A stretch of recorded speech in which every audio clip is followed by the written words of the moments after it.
This episode is brought to you by FX's Alien Earth, the official podcast. Each week, host Adam Rogers is joined by guests, including the show's creator, cast, and crew, in this exclusive companion podcast. They will explore story elements, deep dive into character motivations, and offer an episode-by-episode behind-the-scenes breakdown of each terrifying chapter in this new series. Search FX's Alien Earth wherever you listen to podcasts. This episode is brought to you by Greenlight. Get this. Adults with financial literacy skills have 82% more wealth than those who don't. From swimming lessons to piano classes, us parents invest in so many things to enrich our kids' lives. But are we investing in their future financial success? With Greenlight, you can teach your kids financial literacy skills like earning, saving, and investing. And this investment costs less than that after-school treat. Start prioritizing their financial education and future today with a risk-free trial at greenlight.com/Spotify. Greenlight.com/Spotify. 16 years from today, Greg Gerstner will finally land the perfect cannonball. Epic splash. Unsuspecting friends. A work of art only possible because Greg is already meeting all these same people at AARP volunteer and community events that keep him active and involved and help make sure his happiness lives as long as he does. That's why the younger you are, the more you need AARP. Learn more at aarp.org/local.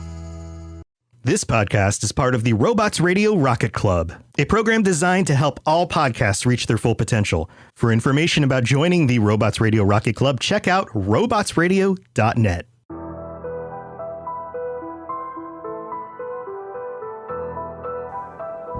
Hello, and welcome to the Assassin's Creed Lorecast. My name is Austin, also known as Teacup.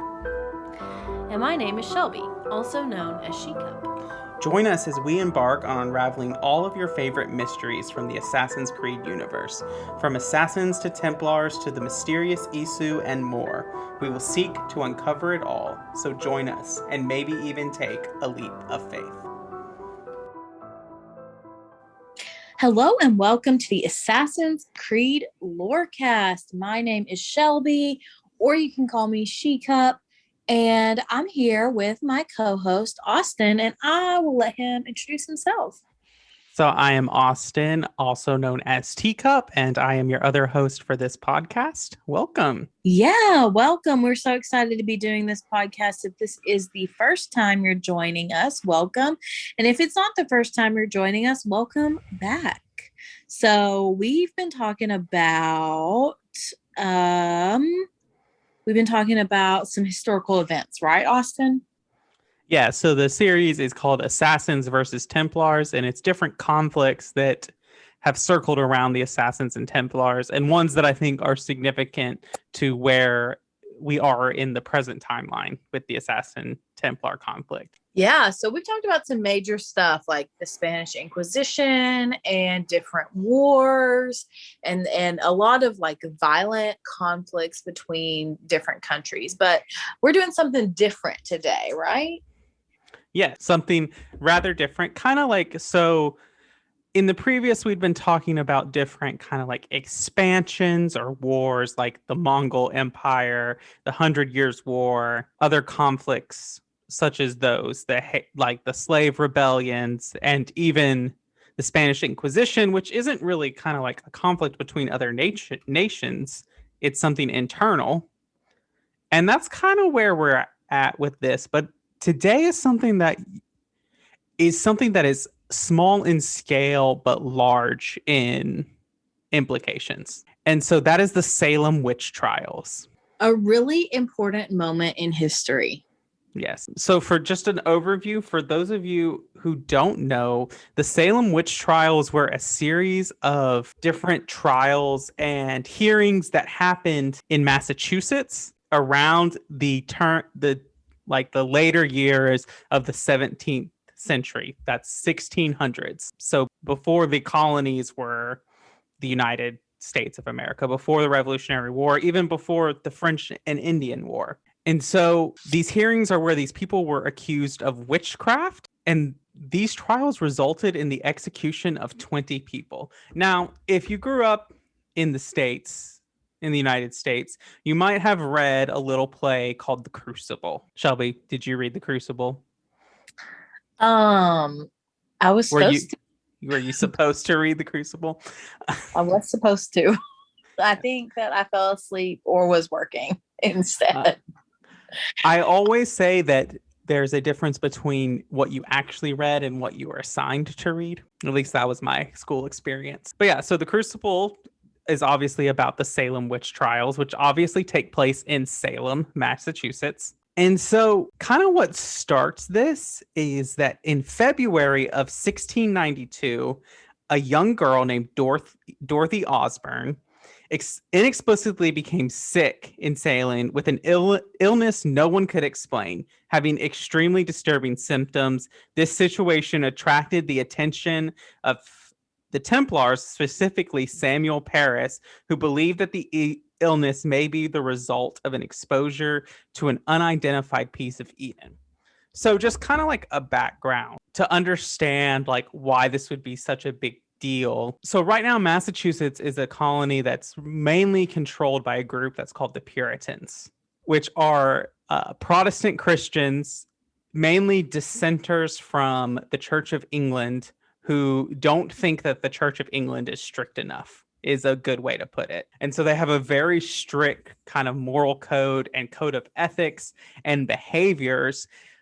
But one thing that's important about the theology is they have a kind of cause and effect theology. They believe that like bad things, and when tragedies happens, it's a cause and effect thing. You did X bad thing, so this Y effect happens to you.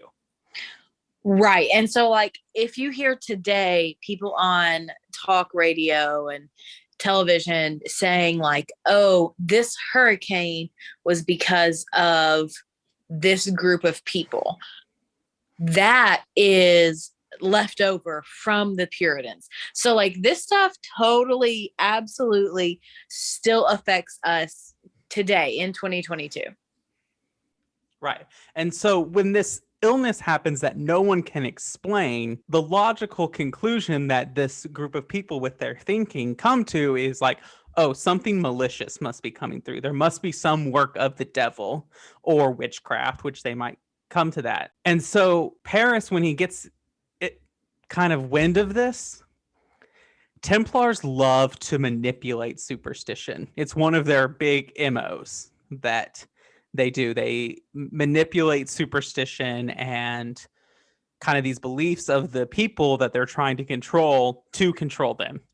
And so he pushes his daughter and niece to fake having the same seizures, which started a mass hysteria in town as other women also became ill.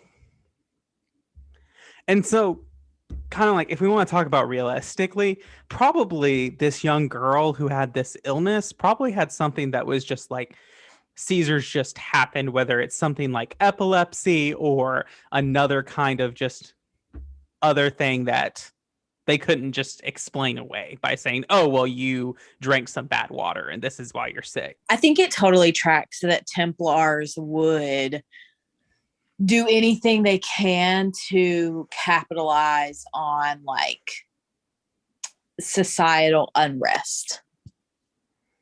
Right. So this happens, and the Templars, through the push the Puritan church in Salem to declare that the illness was the work of the devil and witches. And so it's good to note that like this whole ideology about witches doesn't originate in Salem, like in religious history. This would have been something that would have been practiced across the board in Christianity, of like this fear of witchcraft and quote unquote magic. Would have been something that was common across the board in Christianity, though kind of like the Spanish Inquisition, the Puritans in Salem kind of just take it to an extreme. Well, I think it's important to note that like not only do the Puritans in Salem take Puritanism to an extreme, Puritans as a denomination and as a sect, they take Christianity to an extreme. So we're talking about extremists, the extremists of the extremists. Mm-hmm. So now we're 2 levels into the being extreme. Yes. Which sets them up to be easily manipulated by the Templars. I mean, by anyone, but especially by. Mm-hmm. Because it's, if you think about it from a Templar perspective, it'd be really easy to be like, hey, yeah, there is this conspiracy of this working on. And like, I'm a good person who's working for this great world order. And, from like an ideological perspective, Christianity does seek to remake the world in a better image, that they believe the world will be a better place.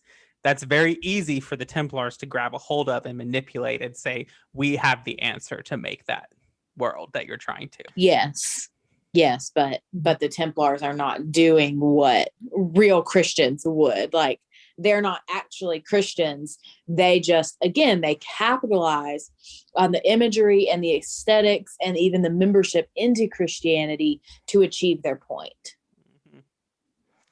I would argue that the Templar who might have actually believed in Christianity to an extent of like changing his life was the first ever Templar, which would have been Alfred the Great. But I thought Alfred the Great wasn't actually a Templar. He was just aligned with them. I mean, he was Grand Master of the Order of Ancients. He's the one who remakes it and brings it to like he is the transition point to the order, from the order to the Templars. So you could argue he's the first Templar. Yeah. Well, I agree with your statement either way. Yeah. So by June, they're starting to do these trials. In June, another Templar shows up. His name is William Stoughton. He was appointed as the chief magistrate of the court tasked with judging the individuals accused of being witches.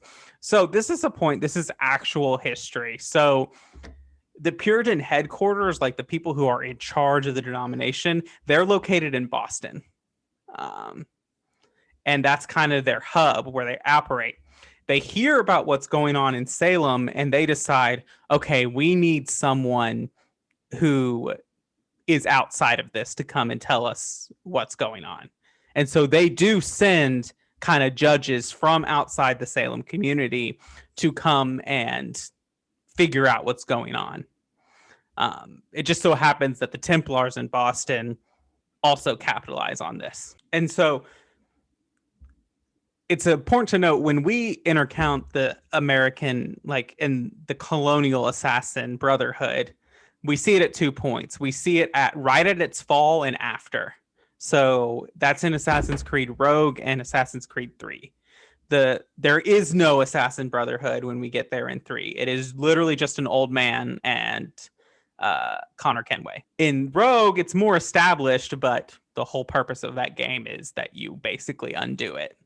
And so the assassins are much more established at this point in the colonies, which makes sense because a lot of the colonies are founded, whether it's on like religious freedom, if you call it religious freedom, or more probably likely economic freedom is what the colonies are founded on. They want to basically start over and live this new life. They don't want a lot of interference from the crown. Like, that is a thing from the beginning that kind of runs through to where when the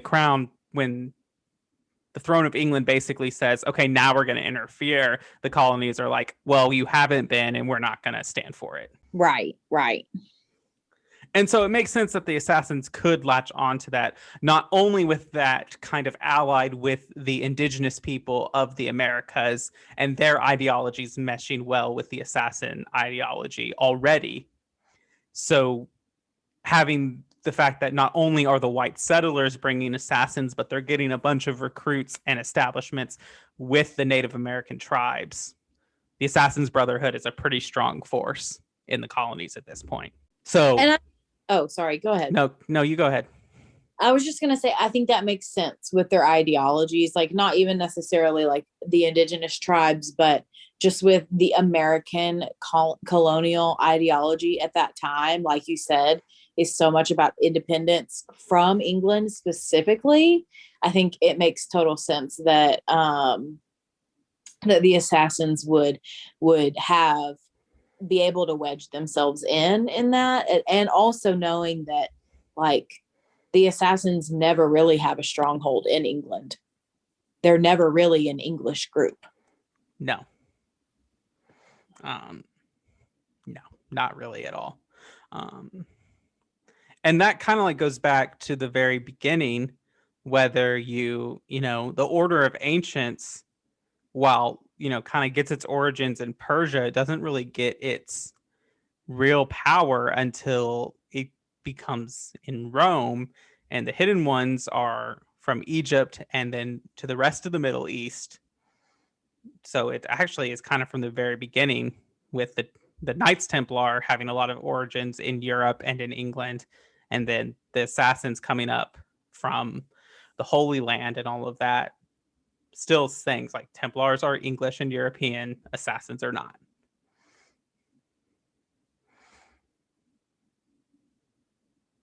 So my whole point of this was that the assassins immediately know what the Templars are up to, because they are so well connected. The minute that the Templar comes out of Boston to go to Salem, the assassins are like, okay, what's going on? And when they hear about it, they also suspect a piece of Eden, which is kind of like the MO. Whenever something like mysterious happens or something that people say they can't explain, both the Assassins and Templars are like, hey, this must be a piece of Eden. It's almost like it's a plot device. Yeah. So they send an assassin named Tom Stoddard to investigate. So when Stoddard gets there on June 10th, he witnesses the execution of Bridget Bishop, who is the first victim of the witch trials. She's the first woman who is convicted and then executed on the grounds of witchcraft, and the Templars. So what Stoddard kind of realizes when he gets there is that, okay, we don't really have an assassin base going on here. So it's not like the Spanish Inquisition, where the Templars are using this to root out assassins and take down assassins. They're searching for something. Something is going on, because they're just killing people who either get in their way or they think know something. So what I'm kind of getting from this right now is that maybe this isn't, like, I know this is in our series, but it seems to me so far that it's less about like assassins versus Templars, and it's more just like they both have come into this situation together, not necessarily with each other, but like they're not fighting each other originally.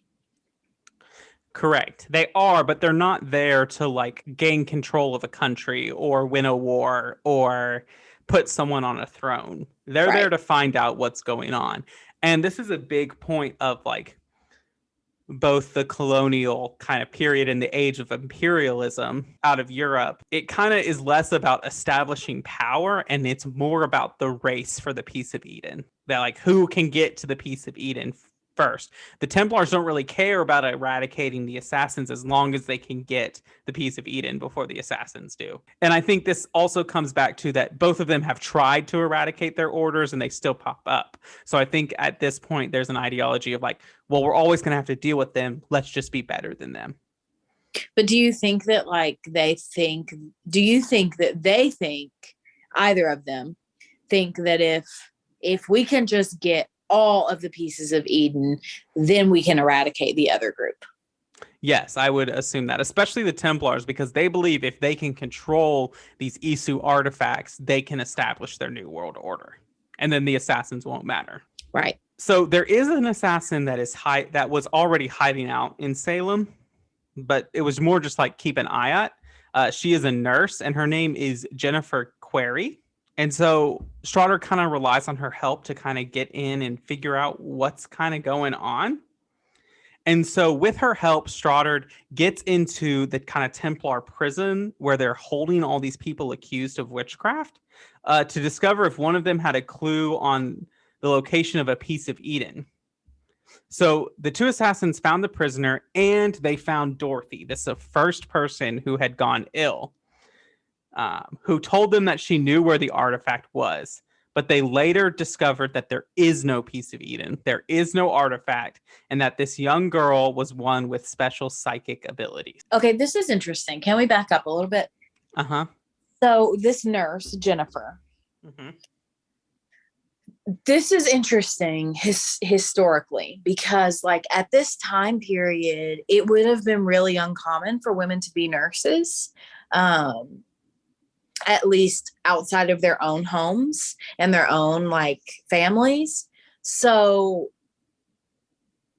when the Salem Witch Trials started happening in our world, and not in Assassin's Creed universe, any woman who was like a nurse or like sold herbs or like had an apothecary, like all of those kinds of women would have been the first ones they turned to upon suspicion of witchcraft.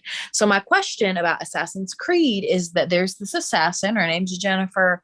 She's pretending to be a nurse, or she is a nurse, whatever. And so she's just in Salem being obscure. But wouldn't, in my opinion, they would have gone after her for being a witch herself. So do we know in the lore if that happens? I don't know based on what's going on. It seems just kind of like a liberty that Ubisoft is kind of taking with this story, because not only would they go after her because she's a nurse, she's also unmarried. Yeah. And so she would have been like one of the first. She had a target on her back for sure. Right. And so I guess unless she was able to prove that she wasn't, but it just seems unlikely a little bit. But that's the story that happens. So then for me, that's a major place where I think that's a major plot hole in the Assassin's Creed universe for me. Unless she is a nurse, like kind of like under the table, and that she helps.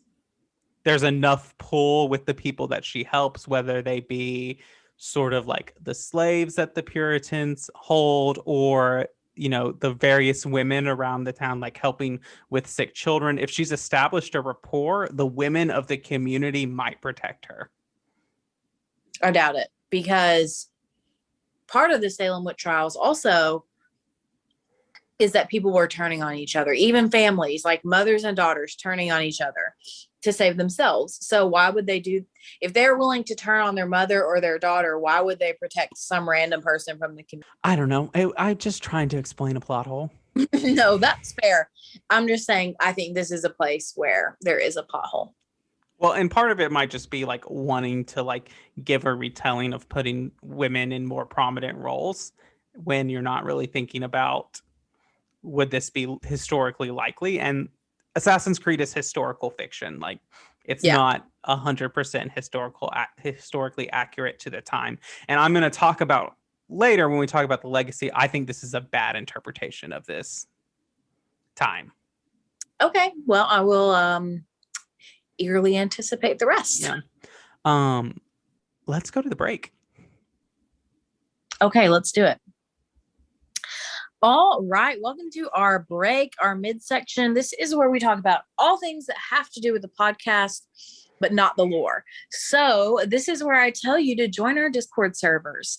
You can either join us in the Robots Radio Discord server, where we are part of the Rocket Club. There we have a channel, and there are tons and tons and tons of other amazing podcasts that you can discover.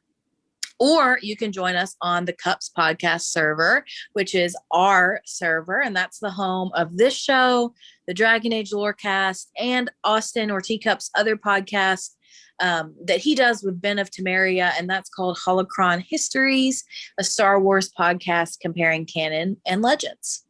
So join one of our 2 Discord servers. Both links are in the episode description. We'd love to have you come and join the fun. We post pictures of our dog and hang out in voice channels. And sometimes we stream and just have all kinds of fun. And if you have been on Twitter eagerly anticipating some other game news, then you should join us in the server, because we are always popping off.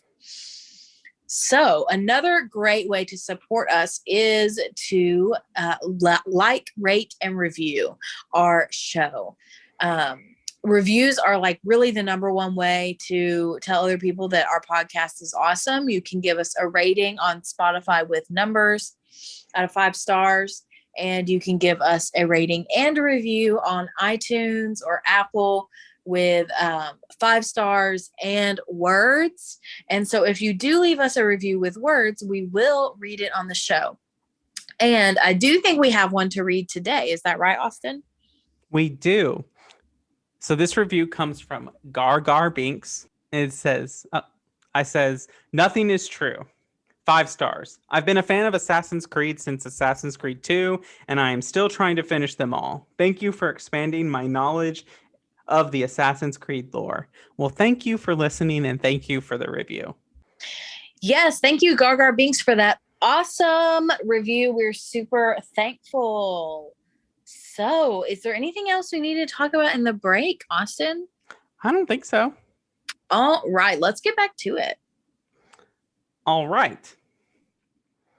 So, unfortunately, the Templars are not slow to the punch, and they anticipate the assassins coming to figure it out, and they foresee it, the arrival of Stoddard, who plan to use his legendary, and they plan to use his skills as a legendary artifact hunter by letting him find the artifact before taking it from him. Stoughton then used the mass hysteria he created with Paris to counter the assassins by sending a crowd after Stoddard by branding him as the devil in flesh and telling the populace to bring the man back to him. So now we get the Templars being like, okay, well, now the assassins are here. Let's use this fear and hysteria to target the assassins. All right. And so the race is on. They're trying to find this artifact or lack of artifact that they're can't find. And so they eventually caught up to the assassins in a swamp, and Stoughton tortures the assassins for information and threatened to hurt a mute boy named David, secretly Query's son. So here's another point of like just unlikely. Not only is she unwed and a nurse, but she has a child out of wedlock too. She would have been up on the first chopping block. Executed by the Puritans. Right. There's no way she would have survived this. Right. So Query is obviously like distraught and does not want her child to be tortured or hurt. And so she offers to give them information when something happens to Dorothy. She is possessed by an Isu named Consus. And so Stoughton is very excited about this. So he does end up killing Query, who tries to escape at this point. The Templar threatened Stoddard and revealed that he was planning to experiment on the captured women to create more oracles. So Consus is an Isu, and he is possessing Dorothy and communicating with her. You okay there? No, I'm unwell. So, okay, let's go back a little bit. Mm-hmm. This guy, Consus, this Isu, and I don't know all of this information because I haven't finished the games. And I don't even know if this is coming from the games, but I'm just reiterating. So this Isu Consus is possessing Dorothy, right? Mm-hmm. Dorothy, the little girl. Yes, the first one who was like sick for unexplained reasons. Is he also possessing the nurse, Jennifer? No, she's dead at this point. Okay. But you said they're possessing other women's bodies to make more Isu? No. So the Templars are hoping to experiment on their captured women to create more oracles like Dorothy. Okay. So wanting to make more like Dorothy. So yes. What you said earlier is that maybe they included this Jennifer character as a way to show more women in power. But if they were going to do that, then why the heck did they then subjugate all of these women to put them basically into Templar slavery? I don't know. It's just anyway, let's go ahead. So basically what is happening is, so one important thing about Isu and the Isu scientists, so that's a Minerva, Juno, this Consus person. The scientist is they created a form of like making calculations about the future. So when he possesses Dorothy, Dorothy is appearing as an oracle or someone who can present the future, which is why they were able to foresee Stoddard coming to Salem. And so this is why he's so excited, because he realized, okay, there's no artifact, but if we can capture the spirit, we can create these oracles and always be one step ahead of the assassins. Right. However, Dorothy, hearing Stoughton's words and overcome with the guilt that she's played, she kills herself in the fire. And enraged, Stoughton tried to kill Stoddard, blaming for the loss of his oracle, and ranted how he'd find another, even if he would try every woman in the colonies as a witch. Before he could kill the assassin, his fellow Templar, Samuel Paris, interfered and shot Stoughton in the shoulder. Paris then freed David and Stoddard, as clearly objected to Stoughton's way of violence. Big yikes is all I'm going to say. You know that it's bad when a Templar kills another Templar. Exactly. Yes. Mm-hmm. You know it's bad when a Templar thinks you've gone too far. Right. And it's more of a thing, like, I don't know if Paris, like, came overwhelmed with guilt about what he was doing. I don't think it was that. I think he realized that his view of violence wasn't going to progress the Templar cause. It was just going to make them ostracized and give assassins means to vilify them. And so just a real brief before we kind of talk about legacy and historical reverence, I titled this section, Who the Hell is Consus? And so Consus is an Isu known as the erudite god Prometheus, and the Voices was a famed Isu science and creator of the Pieces of Eden. A lot of the Isu have Greek god counterparts. His is Hephaestus, the blacksmith of the gods. Okay, that's interesting. However, all I can think of is erudite is one of the 5 factions in the Divergent novels. Yes, they are. So that's all I can think of. They were also a people. I mean, I didn't know that. I know Yes. that they're like dedicated to knowledge and like learning and stuff, but Yes. Which makes sense that they would worship Prometheus, in that, like, he is the one who gives mankind fire and advocates for their learning.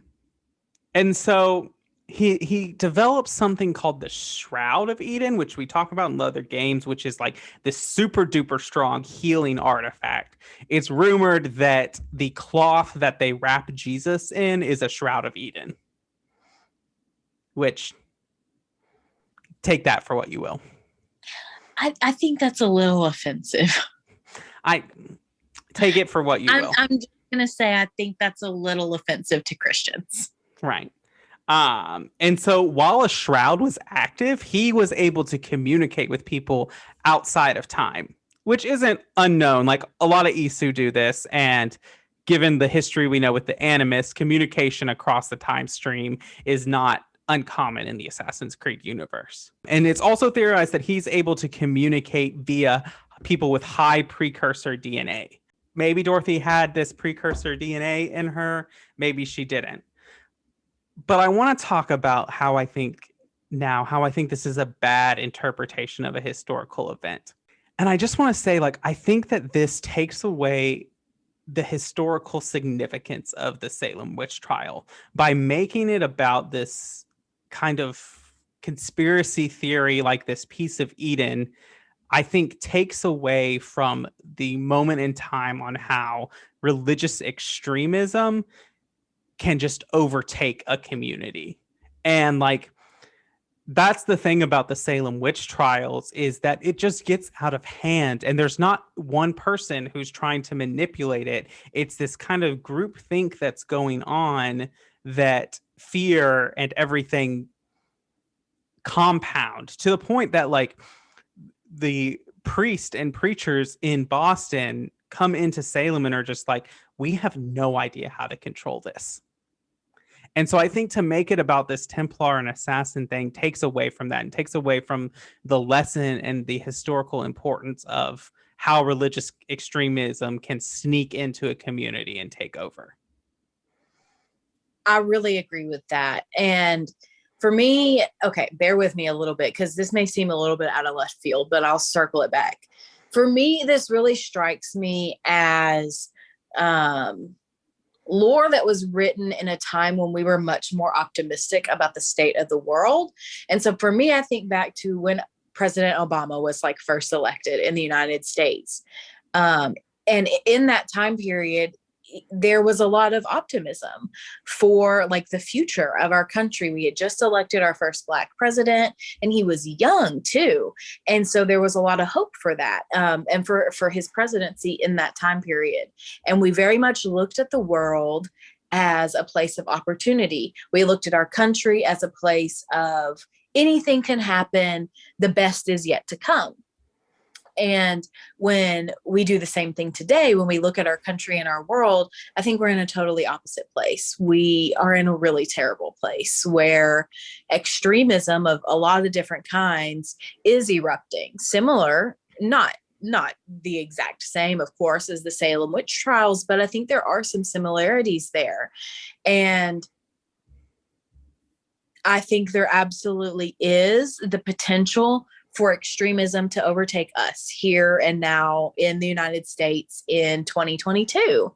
And so for me, I think that this lore from the Assassin's Creed universe strikes me as something that was written when we were more optimistic about the world, such as when President Obama was first elected, or, you know, in any time period previous to now. So for me, for those reasons, this doesn't really hold up as an interpretation. Right. And I think that it comes by to like the leaders from what we know from the Salem Witch Trials, at least from like the journals of the clergy who were overseeing this. And you and I have kind of like dabbled a little bit of this. And when we took a class called Religion in America, we spent a lot of time on the Salem Witch Trials. And so they didn't set out to go and like execute all these people. Their intentions were never this manipulated thing to maintain power. Their intentions were to uphold whatever process and like body of religion that they get there. But because of the religious extremism, because of the fear and pandemonium, they get sucked into it too and oversee this terrible, terrible thing that happens. And it's not this point of like, oh, well, let's use this to manipulate people. I think that takes away from the way religious extremism can affect people who don't even intend to be manipulated by it. Yeah, absolutely. Absolutely. And so that's where they don't always get it right with Assassins. I think Assassin's Creed is a very good and well-crafted work of historical fiction, but they do not always get it right. Sure. And no one does get everything right. And like, I'm not saying that this makes me dislike Assassin's Creed because I still really enjoy this game series. I just think this is an instance where they may have got it wrong. Yeah. So for this legacy, well, I want to talk about real quick. So the somewhat failure of the Assassins, because they do not stop the Salem Witch Trials. And I think this is another failure, that Stoddard's goal is never to stop the witch trials. It's to find the piece of Eden, which I think is like going against the Assassin's Creed ideology. Like, if we go back to Altair or even further back to Bayek and Aya, they would have said, forget the piece of Eden. Let's stop these witch trials. Like, these are obviously like inhibiting the people's freedom. Also, this shows that the Templars can manipulate the populace to vote against their own freedom, and that the people will work in conjuncture against their own personal freedoms. And I think we see that sometimes in, our real world today of people kind of either voting or working against their own self-interest because they've been manipulated by either really charismatic people or loud people. And it comes back to, we learned about this in college. It's called like the big lie philosophy. It's a tenet of like propaganda, which is basically if you tell a lie loudly and often enough, people will accept it as true. And I think that plays into here. Yes, 100%. And again, we see that in our world too, but I absolutely see that happening in this specific story too. Mm-hmm. All right, and that's the Salem Witch Trials. Well, do you have any final thoughts? I think that this is an interesting point of like, it's not really like no one wins. It's just over. Which I think is kind of how the real Salem Witch Trials went. But the Templars do end up with the piece of Eden. There is no piece of Eden. Oh, okay. So because the girl Dorothy kills herself and Consus is no longer communicating. Oh, right. Of course. Yeah, it's just kind of like, well, this thing we thought existed doesn't anymore. So let's just go home. Mm-hmm. I forgot about another point of the Salem Witch Trials is that the Templars are doing such a bad job of hunting down pieces of Eden at this point, and the assassins are just really gaining momentum in the colonies. This is what prompts the assassins in England to send Haytham Kenway to the colonies. Mm-hmm. Interesting. Because they basically sent him there to be like, you need to get a hold of this, and we need to start tracking down more precursor sites is what they use them, which is so funny because after like his first decade there, he says, okay, this precursor thing is a dead end. Let's work on establishing our order here as a place of power. Mm-hmm. Yeah, that's interesting. But this is kind of the start of them being like, that leads to Haytham Kenway coming to America, which leads to the birth of Connor Kenway, which leads to the American Revolution and a lot of other things. Yeah. Well, this was an interesting episode. It was fun to go to America for a hot minute again. We'll see where we head next week. I believe we're going to chill in the Americas for a little bit. Awesome.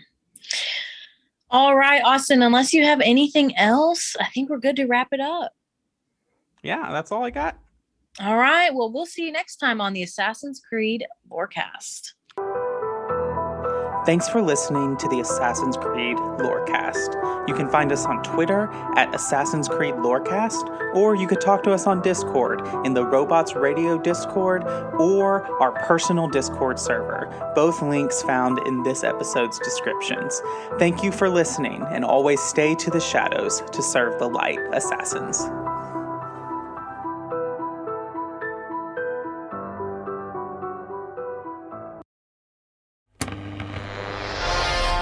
When a wasteland detective and a vault girl cross paths, no criminal is safe. You're both under arrest. Don't move a muscle if you know what's good for you. Based in Bethesda's Fallout series, follow Walter and Bunny as they traverse the Texas Commonwealth and New Vegas, busting big crime rings. We'll need all we can to expand into Vegas territory. And surviving anything the wasteland can throw at them. It's him! It's the Mothman! Featuring a series of nail-biting narratives and guest stars from across the Fallout community. It's anybody's guess what thrilling case is up next. War never changes, does it, Bunny? No, it certainly does not. True Vault Escapades, a Fallout audio drama. Available anywhere you get podcasts.